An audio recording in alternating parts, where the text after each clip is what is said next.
আসসালামু আলাইকুম। আজকে আমরা আলোচনা করব তুমি বিশ্ববিদ্যালয়ে প্রস্তুতি কিভাবে তোমার শুরু করতে হবে, কিভাবে পড়লে তুমি একটা বিশ্ববিদ্যালয়ে একটা সিট কনফার্ম করতে পারবা। তোমার প্রতি বছর ৬ থেকে ৭ লক্ষ স্টুডেন্ট বা ৪ থেকে ৭ লক্ষ স্টুডেন্ট তোমার ৪ থেকে প্রায় ৭ লক্ষ স্টুডেন্ট তোমার বিশ্ববিদ্যালয়ের জন্য প্রস্তুতি নেবে। কিন্তু ৪ থেকে ৭ লক্ষ স্টুডেন্ট প্রস্তুতি নিলেও সবাই কিন্তু ভালোভাবে পড়াশোনা করে না। পড়াশোনা করে তোমার ৪০ থেকে ৫০,০০০ স্টুডেন্ট যারা মোটামুটি পড়াশোনাটা করে। এখন তুমি কিভাবে পড়লে তুমি যে বিশ্ববিদ্যালয়ের জন্য প্রস্তুতি নিচ্ছ সেটা একটা সিট তোমার জন্য হবে, সেটা নিয়ে আমরা আলোচনা করব।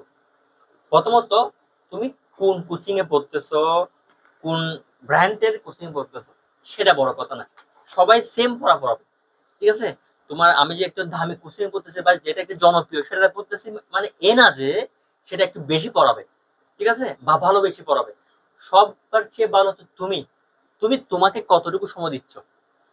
যখন তুমি বিশ্ববিদ্যালয়ের বইগুলো কিনবা প্রথম দিন তোমার শরীরে এত এনার্জি তুমি প্রথম দিন আধা ঘন্টা পড়ে ফেললা বা তুমি বই আনার পর অনেকে আছে আর বইয়ের দিকে ফিরে তাকাবে না। ভালো, তুমি যদি বিশ্ববিদ্যালয়ে একটা চান্স পেতে চাও প্রথমে তোমার একটা রুটিন করতে হবে। আমি দিনে ৮ ঘন্টা পড়ি বা ৯ ঘন্টা পড়ি বা ১০ ঘন্টা পড়ি, রেগুলারলি মেনটেন করতে হবে। তুমি মনে করো প্রথম ৫ দিন ১ সপ্তাহ ১৮ ঘন্টা পড়লাম, তারপরে আগামী ৩ মাসের কোনো খবর নাই, তাহলে তুমি কি বিশ্ববিদ্যালয়ে চান্স পেতে পারবা? পারবা না। তাই তোমার একটা রুটিন করতে হবে। আমি প্রতিদিন ৮ ঘন্টা করে পড়বো বা ৮ থেকে ১৮ ঘন্টা, তুমি যত ঘন্টা পারো এত ঘন্টা পড়বো, প্রতিদিন পড়বো রেগুলারলি যদি তুমি পড়ো দেখা যাবে তুমি তোমার যে কোনো একটা ভার্সিটিতে কি যাবে, টিকে যাবা। আর যদি তুমি রেগুলারলি না পড়ো তাহলে তুমি কোনো বিশ্ববিদ্যালয়ে চান্স পাবা না।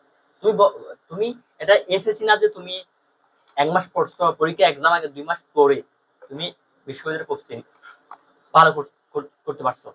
কিন্তু এখন বিশ্ববিদ্যালয়ের ক্ষেত্রে যেহেতু ৭ লক্ষ স্টুডেন্ট পড়াশোনা করতেছে সেহেতু তুমি ১ মিনিট যদি অপচয় করো তাহলে তুমি প্রায় ১,০০০ মানুষের পিছিয়ে যাবে। তাই তুমি যত আগে পড়াশোনা শুরু করতে পারবা, যত রেগুলারলি মেনটেন করে পড়াশোনা করতে পারবা, রুটিন মাফিক পড়াশোনা করতে পারবা, ততই তুমি তোমার বিশ্ববিদ্যালয়ের যে পড়ার স্বপ্ন সেটা তত সহজ হবে। তাই মন দিয়ে পড়াশোনা করো, এখন থেকে শুরু করো। এবং তোমাদের প্রয়োজনীয় যে কোনো ভিডিও পেতে, কোন বিষয় সম্পর্কে ভিডিও তোমাদের প্রয়োজন সেটা কমেন্টে জানিয়ে দিও। ভালো থাকো। আসসালামু আলাইকুম।